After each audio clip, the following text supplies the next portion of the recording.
Hello, ladies and gentlemen, and welcome back to the UK League Championship. So we're about to get into game number 3 of the day. It's going to be MnM taking on Enclave. Now, let's talk stakes, because obviously Enclave, they are out. They have no chance of making it to playoffs. They are looking for at least a win this season, but we'll get onto that in a minute. MnM, what do they need to do to make it to playoffs? So MnM are the team closest to overtaking Envision. Right now, they're 2 points behind, but with this game, they can catch up and make it 1 point behind. They play Envision game 1 of week 7. And the reason that's significant is that if they win all their other games, and so do Envision, but they beat them there, they will tie them, they will tie the head-to-head, and then on the back of that, they can beat them in a tiebreaker and use that to get the 4th place spot. So the big difference is that we've talked about Demise and Feelin's chances to make playoffs. They weren't completely in their hands. They were relying on some of the teams losing or winning. Here, MnM can make playoffs purely off their own merit. It starts here, though. They need to win this game up against Enclave to keep that gap close, and then they need to beat Envision on day 1 of week 7. That is the big sort of requirement for MnM. Depending on how Envision's last 2 weeks go as well, they may also need to beat Fnatic, which is a little bit of a rough one. But we'll see. We'll see how that one plays out, because Envision play Fnatic tomorrow. So if they both lose to Fnatic, they can still make playoffs. But ultimately, MnM need to get this win on the table. They're against Enclave. It's essentially seen as the free win in the league, as everyone's taken one. But you have to be cautious. Enclave have been on an upswing. They have challenged a lot of teams and looked like they were so close to winning until they don't. Well, the addition of Wiseek to this team has started to make them look a lot scarier as well, kind of returning to the UK after taking a brief respite elsewhere. Only Angel, the previous top laner for MnM, who replaced Mummus, as Mummus went off to go play in the South America League over in Brazil, and then returning this season over into the top lane once again. So it's kind of the former top laner of MnM taking on the person he replaced. So we'll have to see how this game is going to go for these top laners. There's a statement for Enclave. They don't want to go up the league with 0 points, and losing here just gives them only 3 more chances to find at least 1 win. So as the bans are starting to rattle through, we see the Zoe and the Elise banned away from the side of MnM. Meanwhile, Senna taken away from Enclave, and we'll see what their next ban's going to be. And just harking back to that point about Enclave getting the win, it has to be this week. Next week, they play Barrage and XL. Oof. Not good chances. You have MnM today, Demise tomorrow. This is where you want to get the win on the board, and it's the roughest feeling ever to not have a single win. I spoke to the owner of Enclave, Phil, the other day. Their organization as a whole, they also have a Rainbow Six team, doesn't have a single win in 2020. Wow. So that's really rough. It's rough, and that can happen sometimes. He said himself he's been focusing quite a bit on the business side of things, and ultimately the play side has suffered, but they're looking to get themselves on the table, and this could be it. Seeing the Elise and the Gragas fly in, so heavily targeting Wiseek here and trying to shut down his early jungle pressure. We've seen Enclave have almost a revitalization once they had that join in on the roster.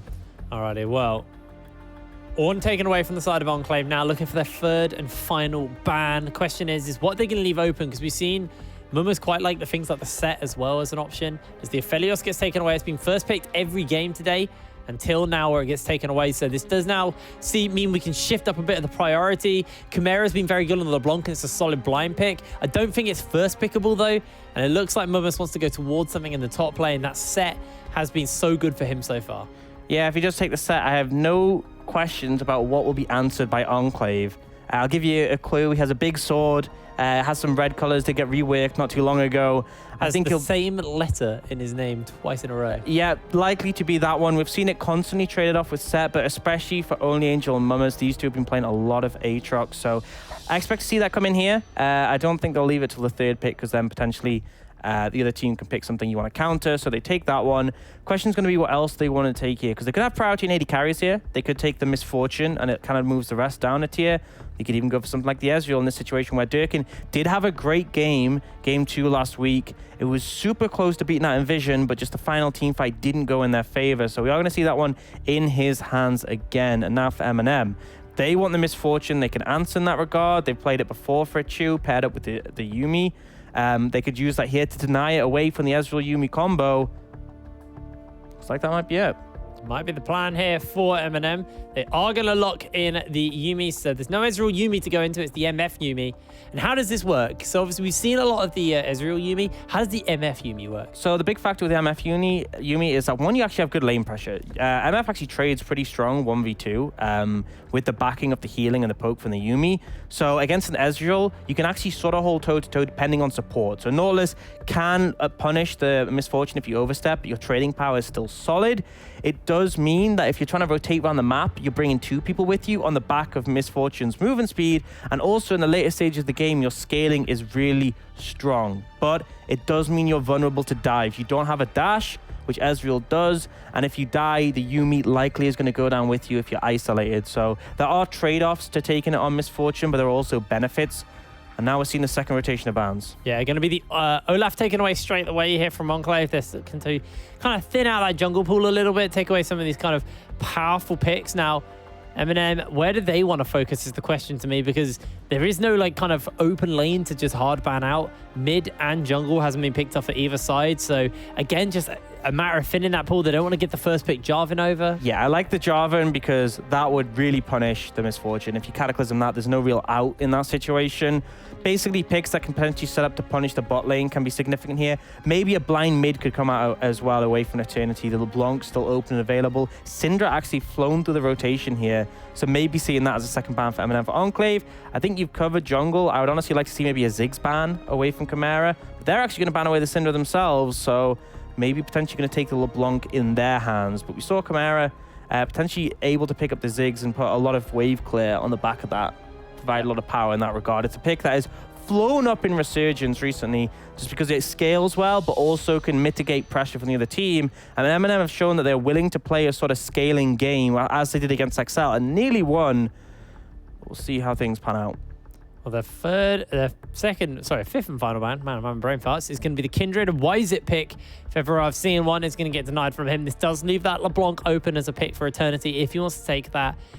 Or if he wants to get counterpick, they can pick up their jungler now and pick what's kind of left open, because the jungle pool has been pretty trimmed. That Lee Sin has still been left open. It's flown through today as well. Hasn't seen too much play. We'll have to see whether or not they want to go back to some of this being so kind of high priority throughout this entire season. I love this. Okay. That's a great pick.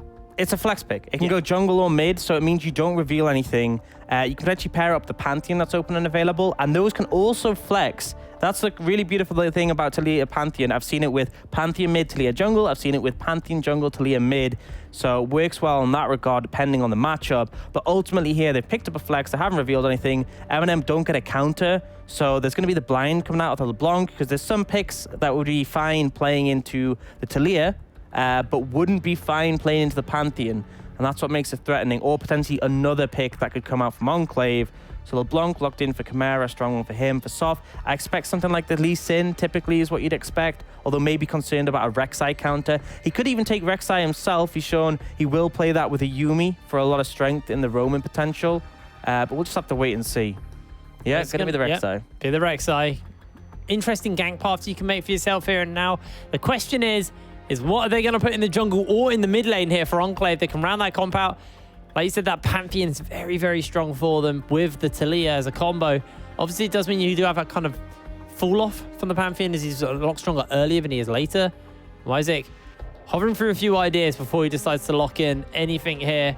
So it looks like they're going to be sending up the Lissandra. This is very good into the LeBlanc as well. You take the aftershock, LeBlanc just stalks forward, just smash W, and suddenly LeBlanc is stuck in place. So I really like this adaptation because the Lissandra is a good matchup into the LeBlanc, but it also makes the life of Soft very difficult later. And critically, if you find priority in the lane, Lissandra is a great roamer. You have the Weaver's Wall to cut off any escapes.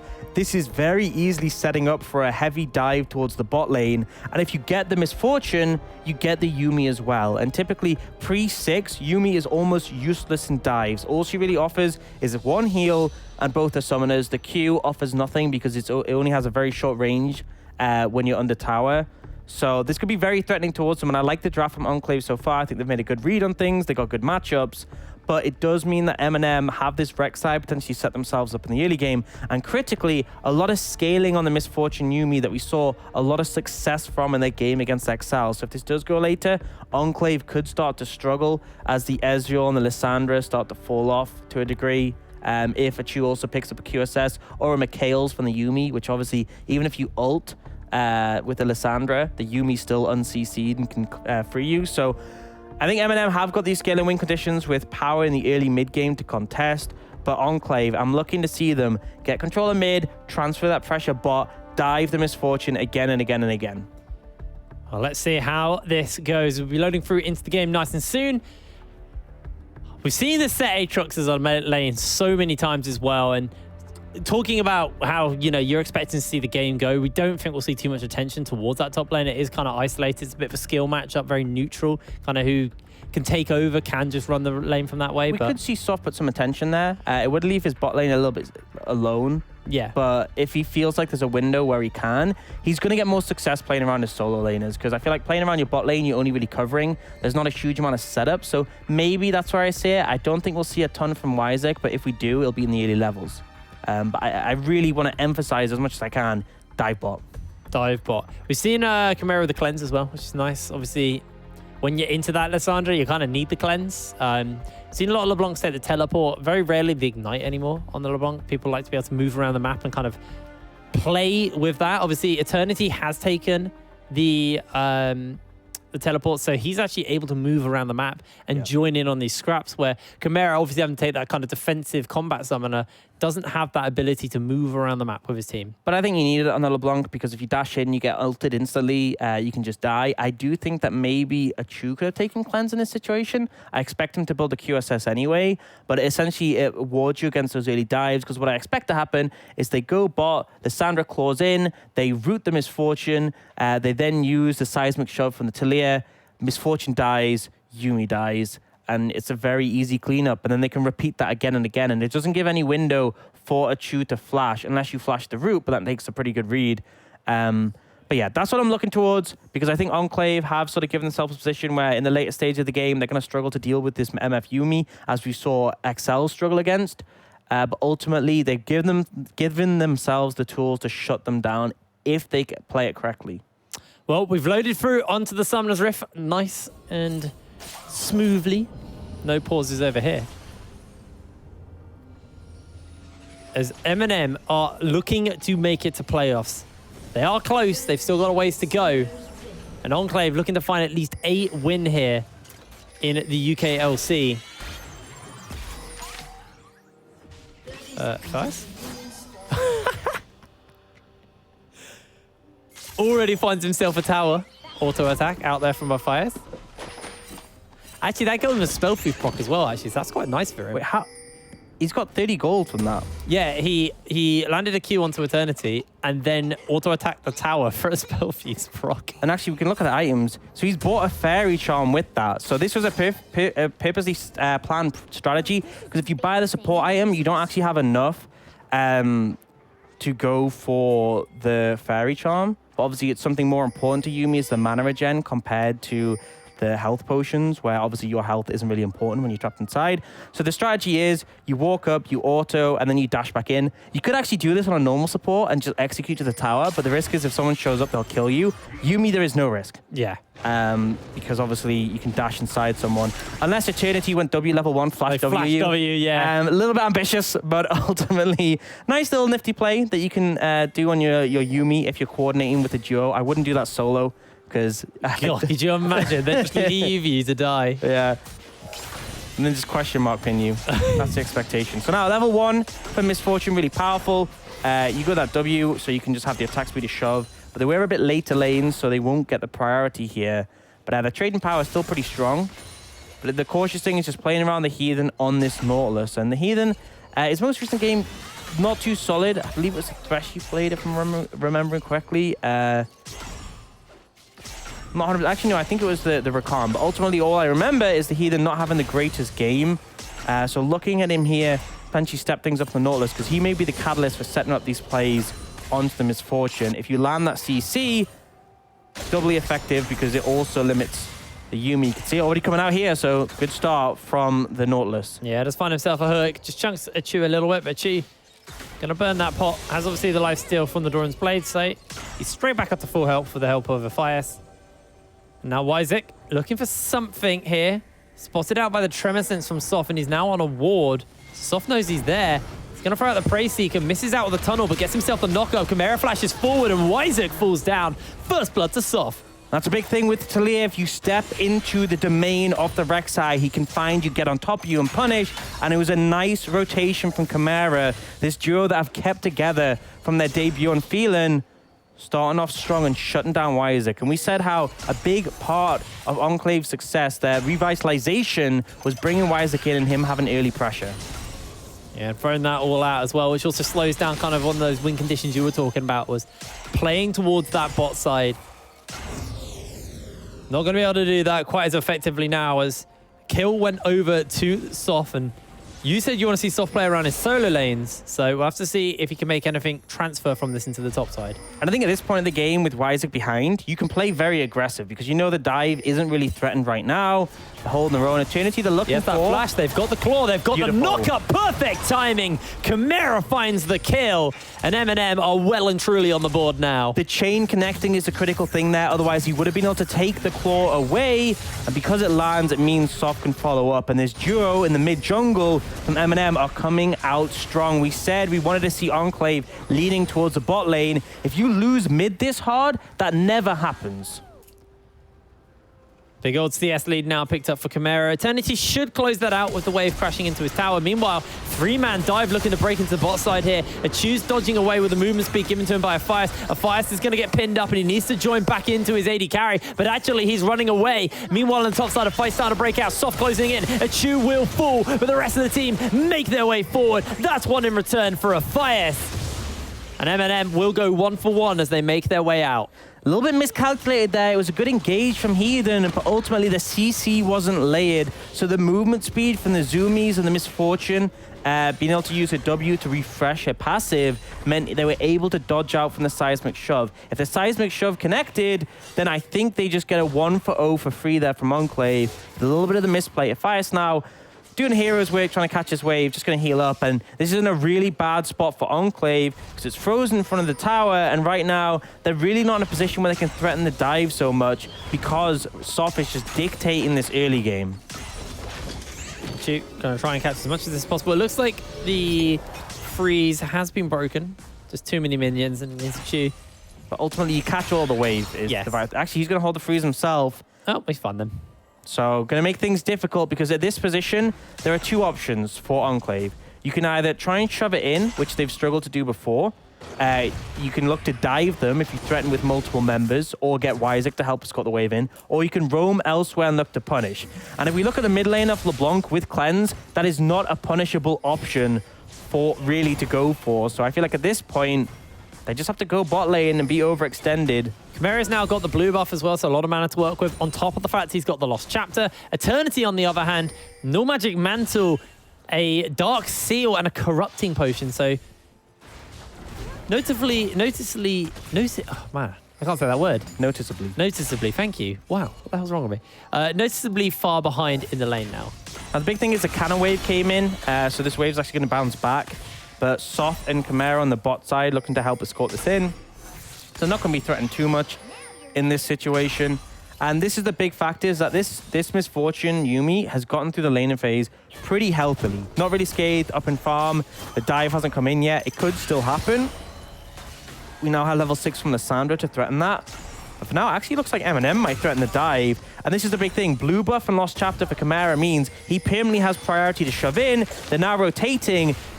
I mean, if you don't want to get dived yourself, you can go for a dive one of them. Bullet time's already been used here, even. It's going to take a little bit of damage, but they don't have that final chapter on to the Yuumi, so it makes this dive a little bit rougher with the amount of CC available to Heathen.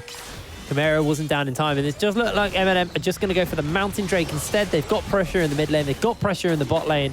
They can take this dragon for free, uncontested, although Enclave, they do want to try and contest here, so are going to make their way over with Wyzik and the Heathen and Durking. Eternity's also moved over as Chimera had to go catch the wave, so actually the lane setup wasn't quite perfect and it's going to cost them here. Soft maybe want to see if he can get a bit of a steal going, but that's going to be the dragon picked up, and Chimera may look for something onto Eternity.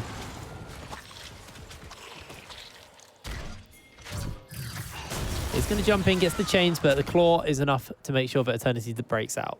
Yeah, so Eternity able to survive that attempt, but still down in terms of pressure. Right now, MnM up about 1,000 gold, a little bit over. But again, if Enclave don't find the pressure, things are going to be really rough, and you can see the poke now coming down from Achu and a Fire, so feeling confident. But this could be the dive we're looking for. Isaac has 6. He's going to put the Weaver's wall down, and Chu's trying to buy some space. They haven't got that final chapter quite available yet to a Fire. Teleports are coming in. Seismic Sobs onto Achu, but the healing is massive. Mumus uses a showstopper, and with a hero teleport, saves the day. Heaven is low, and Chimera is looking to close that gap. Doesn't have the R available as he's going to flash over the wall with the distortion. Misses out on the chains, and Durking's able to live. So this is the critical reason why that play failed. So first and foremost, Only Angel had no TP to match. He ended up losing out in a trade against Mumus, so he had to TP back to lane. That meant Mumus could go for that play to counteract and turn it around. And reason number 2 is Eternity wasn't able to move bot. So Soft putting all that pressure down mid, giving the advantage to Chimera, meant that Eternity couldn't turn up. Because imagine that same play, but Achu gets Lissandra ulted. Things don't go as favorably towards MnM, and ultimately at this point, Enclave, it felt like a desperation play. They end up losing the Herald on the top side of the map because Soft was on the other side, able to clear it up, and it feels like they've missed that win condition to try and punish this MF and this Yuumi. It's out the laning phase, really. I mean, they're still going to be put up on the top side of the map, but it's past the level 6 point where Aphias isn't really able to offer anything in a dive. And I think we're past the point where it's really easy to punish this Yuumi and this Misfortune. And I think that the discrepancy between Durking and Heathen means they're never really going to find a way back in, and the scaling's just coming in. Aphias is still actually not level 6 yet, but he's going to hit it soon. And it feels like Enclave no longer opting into the 2v2, so not wanting to go toe-to-toe with him. And that means that Achu can just do what he wants. Doesn't feel threatened. Level 6 now hit. Makes it extremely hard to shut down this Misfortune. Flash back up as well. Windows we missed. So, Enclave. Going to try and catch this wave topside with Only Angel here. Eternity now in the mid lane, trying to get some kind of prio, but the base has come through. Chimera's picked up the Luden's Echo at this point. So he has a lot of wave clear, a lot of damage onto this kit. Eternity's going to try and get some time on this tower. With the Demolish, we'll get some plates, so we'll get some gold. And Eternity's the one who can still shut down some of the MnM plays. You know, without these QSSs being picked up, Achu could be caught out by a claw flank coming in from Eternity, finding himself a glacial frozen tomb, to lock him in place. What I find funny is that Durking and the Heathen have just swapped up to top side, right? Just now. And then look, Chu and Aphias have recalled. They're actually going to go back towards top side, but they could have very easily just switched bot and gone for this dragon. Oh, Only Angel's dead. Soft's going to actually turn it around. Only Angel with the tower shots may just find himself the kill. 1 versus 2. Only Angel finds the outplay as the Weaver's wall's coming in from Wyzik. Mumus is going to get the face breaker off. He's trying to buy some time. The massive haymaker. Mumus turns it around. And Wyzik thinking the low HP set is able to be taken down, but the healing from the passive comes in. He gets the big shield from the grid, and he's able to trade it 1-for-1. Despite the good play from Only Angel to survive on a tower, it's still MnM managing to trade evenly, and they got those tower plates as well, so a pretty big advantage. And Wyzik just not having a good game here on this Talia. Yeah, Wyzik having a really, really rough performance here. The question is do you think something like the Pantheon may have been better for him with this Talia? They could have just looked to play around mid-side, or do you think Lissandra was still a good pick and it's just everything else has gone a little bit wrong for him? I think Lissandra's a fine pick into the LeBlanc, and I think the Talia still functions for what you want to do, but ultimately him giving over that early kill by invading without priority and without any sort of insight into the situation. Oh, this is just so good to Chimera. Yeah, he's going to be so strong. And this is a problem, is that you gave Chimera advantage and he had permanent mid priority, and when your game plan is rotate mid down to bot, you need mid to be strong.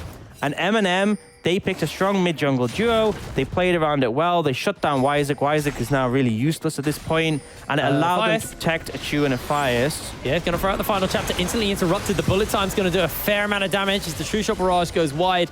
Wizik and Heaven low, but Achu now, without his support, does have to be a little careful. There is no wave really to dive with, though. But a good pick. Good pick onto Aphias, who's kind of caught sleeping there. Burns both the summoners as well. But the trade-off is you lose Dragon on the other side of the map. But they're now looking for the dive. Topside. They're going for the dive here. That's only Angel looking to make this happen. Achu has to try and buy some space as he's going to get himself knocked up and caught out. The threaded volley by Wizik should be enough to find the kills. He actually burns the barrier.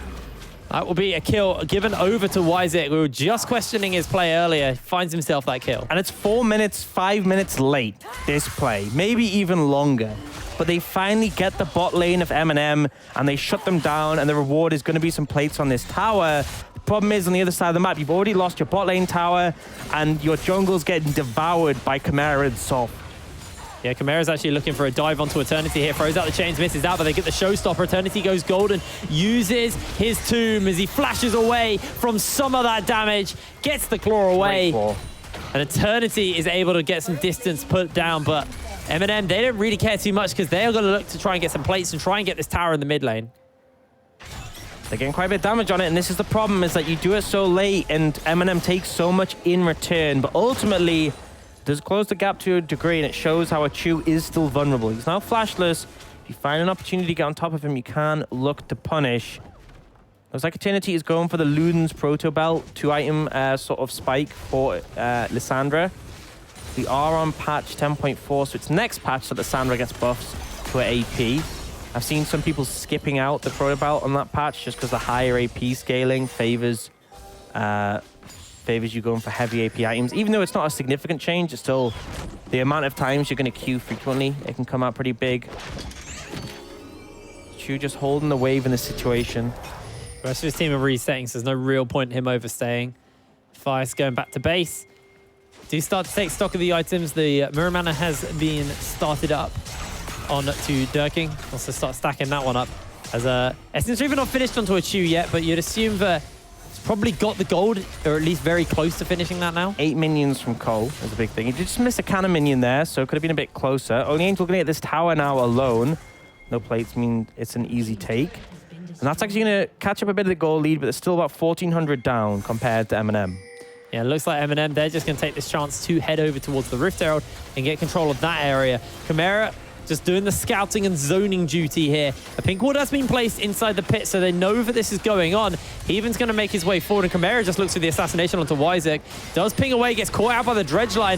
Durking jumps in forward, and all the CC is layered. Wizik finds the kill. Teleport's getting used as well. It looks like they might just be looking to collapse, but a lot already been burnt from the Heaven, meaning that it's going to be quite hard for them to close this gap. Mumus makes his way out. Soft makes his way out. The claw comes forward. Actually, the final chapter's being used. They're going to stun and lock him in place. He does have that big shield to welcome the healing from Aphias. The bullet time is starting to shred through. Mumus just won't die as he turns it back around. Achu pumping the damage out. Soft is able to hold his life, and Achu is starting to mince through these health bars. Durking has to flash away from the prowling projectile, and that is going to be Enclave sent packing with their tails between their legs. And they find a favorable pick, but they try and... Oh, more's coming. No, still not done. Achu's getting healed up, but that's a miss on dredge line. Achu's wasting some time. Soft makes his way out, and Enclave once again look to punish. Can't find anything. Miss dredge line critical there from the Heathen. Only Angel tries to find more, but ultimately cannot punish. And it was a great pick onto Chimera. The cleanse did nothing for him in that situation. The CC chain pretty solid, but ultimately they overstep in return, and now only Angel gets caught out. And this is a recurring issue for Enclave. They are capable of making good plays. What they're not capable of doing, it feels, is making a good play and saying, cool, let's play it slow from here. It feels like when they find an advantage, they always just look to take everything on the map, and they often end up paying for it. They've now lost their mid tower. Mumus going 1v2 here, gets caught out by the seismic shove, and he's not going to have time to haymaker.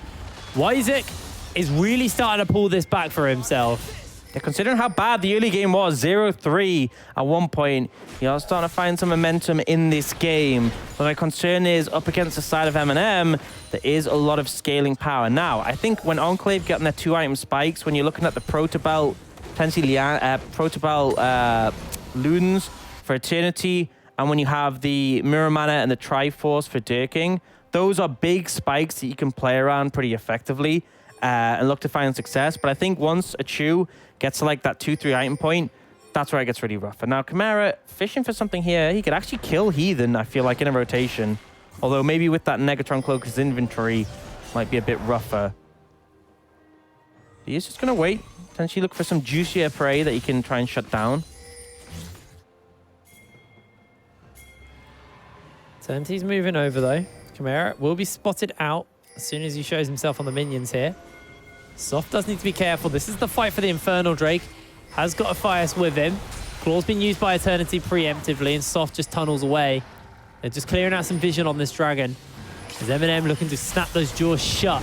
Mumma's topside with the teleport available to him. This dragon gets started up. Wisewick's making his way, and the teleport's coming down. And MnM, they're looking to fight for this. They don't want to give it up. Dirking's going to take some pretty big damage from the Prey Seeker and the auto attack. That was a very short TP. He was like on the other side of the mid lane, and then he just TPs a distance he could have walked. Ultimately, he's here. Fight's looking to get started. That Weaver's Wall actually may just have inted them a little bit there. Everything is thrown down as Mummus will die. Eternity looking to catch Chimera out, but Chimera insta-cleanses Earl. Only Angel comes over the wall. Depth Charge does get used onto a Chew to buy some space, but Enclave's health bars are very low. Dirking missing out on both the Essence Flux and the Q. Means he's not going to be able to find the damage onto the MnM members. And Yuumi could be the difference maker here. The sustain from Yuumi might allow them to stay longer, but Enclave looking to contest. Only Angel has TP. He's resetting and he wants to come in. Yeah, he's got that teleport as well. Soft getting healed up. The threaded volley not going to actually land too much poke here. And it looks like MnM are just going to have to call this. Mumma's dead means they can't fight at all. And that's going to be Infernal Drake over to the side of Enclave. Some nice moments there from Enclave in that fight. Got to criticize Eternity's use of the ultimate. The one member you don't want to press R onto is Chimera with the cleanse, but ultimately they find the advantage. They TP only Angel back in, and they're able to deliver on that fight. Mumma's overstepping a bit and getting punished. Doesn't have the Merc Treads available, so CC can really hinder him to a pretty heavy degree. And also his TP was pretty heavily wasted there. He was already running down. The distance he closed with the TP was roughly even to the distance he would have ran in the time. So just a bit of a panic teleport coming out from Mummas there, and he actually did find himself getting caught out as he showstopped it into the middle of the whole team. As Angel has been spotted by a Paralytic projectile, but Fire's going to be able to zone him off this crab. And I think the critical thing is that Enclave can play this well if they kite back. If they're running into a Chew, the bullet time, the final chapter can be really punishing. But if you're playing backwards, if you're throwing CC out, poke as well from the Ezreal, and there's a lot of things that are hard to run through. You know, the Unraveled Earth from the Talia, the CC in general from the Lissandra can make the jobs of Soft and Mummus extremely difficult. And these champions will struggle to punish the backline of Enclave. So in that regard, Enclave can find success. But my concern is they're up against a Yuumi, they're up against an MF. These champions are going to scale pretty well. And I believe Aphias is going for the Mikhails now. So he's going to be able to remove the CC that's put down onto the Misfortune. Chew dodges away from the seismic shove, but he is pulled out. Everything layered onto him. The True Shot barrage goes wide, and now with the bullet time, Heathen's going to take some pretty significant damage. Chew holds his life. The final chapter gets used. They are looking to lock a couple of members in place. Soft can't go over the Unraveled Earth, though. It will be sent packing. A lot used there by Enclave. The flash and ult from Heathen. And it doesn't actually get them anything other than a Chew's barrier. Yeah, I like the attempt. I like trying to punish the Misfortune, but ultimately unable to find anything significant there. The Heathen really trying to find opportunities to punish the enemy team. Now, resets coming in from the Lissandra and the Ezreal. I believe this could be the Ludens because it's been a while since the items. No, it's just going to be the blasting one at this point. Wow. Triforce not finished for Dirking either, so those 2 item spikes are where I could look to see Enclave really start to put some momentum down. They're still down in gold, but those item spikes make them very strong. It's Oblivion Orb and the needlessly large rod for Chimera as well, so he's got penetration and just flat AP for days. He's got Lanyard Chains if you want to kill minions, though. Yeah, we just briefly saw the gold, and the discrepancy between the mid and 80 carries, pretty significant. It's about 1,400 for Chimera to Eternity, and between 80 carries, it's about 1,000. So definitely stings. And when we're talking about those item spikes, they're going to be hitting them a little bit later. Typically, a Chew has more expensive items than Dirking, but the result is, because he's ahead, he's probably going to end up hitting 2 items at about the same time. See, I think not quite able to finish off the Infinity Edge, but not too far away. Cole definitely helping out in that gold generation. Yeah, closing in, but not there yet. Working towards that Triforce. Words are completely eluding me at this point. Words are hard. The Infernal Soul's nice either side, really, on this one. It's one of the souls that, you know, kind of suits any comp. As a shoot, catching this mid wave. You can see that MnM, though, are still 3 away from that soul, while Enclave are only 2 away. So gold lead, yes, in favor of MnM. The Drakes are there for Enclave, and they were able to nestle control after a good team fight for themselves at that pit. If they can do that again and get themselves into soul point, MnM really will be in a bit of a dire straits. Absolutely. And one thing to note is we haven't seen any grievous wounds picked up by Enclave. I potentially would like to see that, actually. I don't want them to delay the item spikes for it, but typically a Misfortune goes Bloodthirster third, so building towards that now. We have the Yuumi healing as well. Set's passive actually can do a significant amount when he's chunked down at low HP.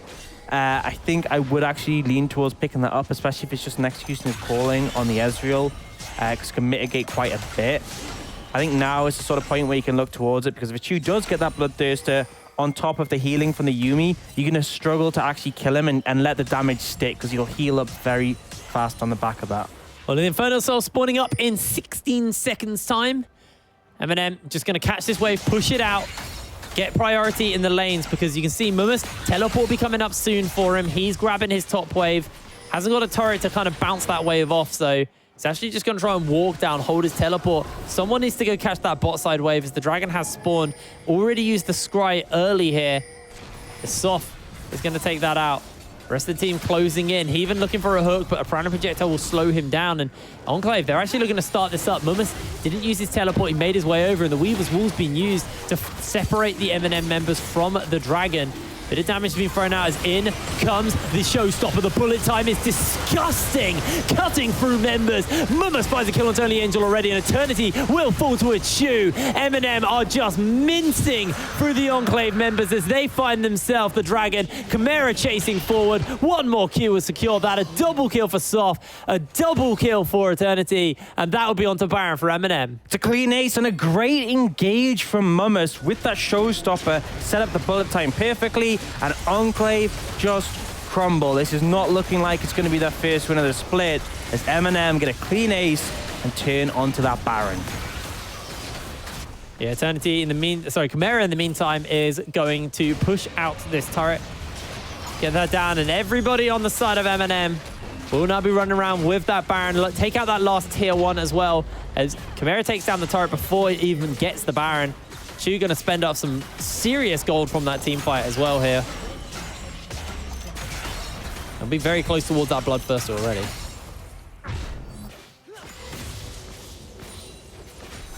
And we're at the 2 item spikes for Enclave, the ones I was talking about. But they're now almost 8,000 gold behind. So, not super relevant, unfortunately. Mikhail's now come in for a fire, so Achu essentially has that serving QSS. And the critical thing is it also gives you slow immunity when you remove a CC. Yeah. So if Eternity does ult, the frost on the floor won't slow you down as well. Ultimately, things looking very rough for Enclave right now, significantly down. I think it's rough. You have to find a great pick on someone overstepping and not let Mumus decimate you. Oh, like you did in the last one. I mean, look at that poke. That was just the support, and then he even also gets chunked out. The final chance has been used into the bullet time. It's enough to find a kill. Mumus gets himself a 2-man face breaker off and comes in with a showstopper. A flash forward, secures himself a double kill. And Soft will chase down another one for the kill. It's only Durking remaining, and MnM, they're onto the towers. They're onto the base. Mumus is just chasing down Durking. Durking can't close the gap, and this could just be game. Yeah, they try and go for the flank play, a last hurrah, a last desperation attempt, but they didn't see if Fires had picked up the Mikhails, and as soon as the ult from the Sandra comes down, it's removed. Enclave go for that last-ditch attempt. Turret will fall as the Nexus is going to get focused out here. They find themselves a glory kill. It's going to be turned back around, though, here as the Nexus goes down. Enclave will lose another game, and MnM are one step closer to playoffs. It's kind of what we expected, in all honesty, but I would have hoped for a bit more from Enclave. We've seen more from them in other games. I think this does show that MnM have risen up. They nearly beat XL. They beat Barrage. They've been on a warpath, and I think it shows this sort of ramping up power towards playoffs. The concern for me is really towards Envision, because they've been a bit hit or miss at times, and MnM is their main competition for that 4th place spot if they want to make it towards the playoffs. I mean, it's going to be a really, really good kind of tomorrow's games and then next week to see who will be taking that 4th and final spot in the playoffs. And I mean, Fnatic, they're still technically not locked in at the moment. Are they? Are they locked in now after the few losses that we've seen?